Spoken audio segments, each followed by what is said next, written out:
السلام علیکم ورحمۃ اللہ وبرکاتہ۔ آج کا بہت اہم مسئلہ ہم آپ کو بیان کریں گے، آپ نے اس کو غور سے سماعت فرمانا ہے۔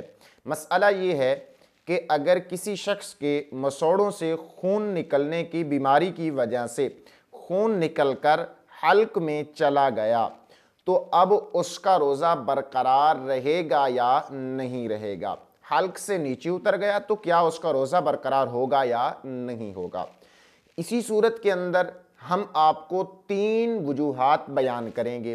اگر یہ وجوہات میں سے کوئی ایک وجہ بھی پائی گئی تو اس کا جو حکم ہوگا وہ اس پر لاگو ہوگا۔ پہلی بات یہ ہے کہ اگر خون نکلا اور خون تھوک پر غالب رہا اور تھوک سرخی مائل ہو گئی تو اس صورت کے اندر اس کا روزہ ٹوٹ جائے گا۔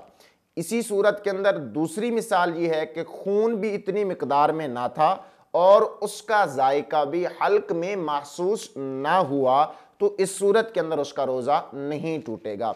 اور تیسری جو وجہ ہے وہ یہ ہے کہ خون تو تھوڑی مقدار میں تھا لیکن اس کا جو ذائقہ ہے وہ حلق میں محسوس کیا گیا، حلق میں محسوس ہوا تو اس صورت کے اندر اس کا روزہ ٹوٹ جائے گا۔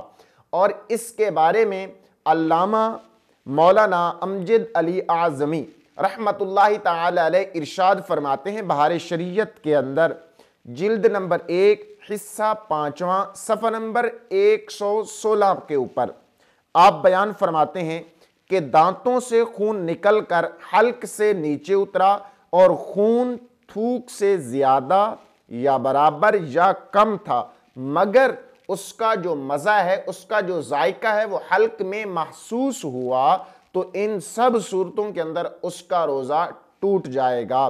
اور اگر کم تھا اور مزہ بھی محسوس نہ ہوا تو روزہ نہیں ٹوٹے گا۔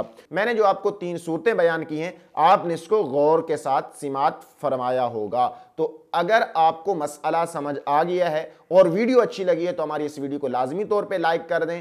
السلام علیکم ورحمۃ اللہ وبرکاتہ۔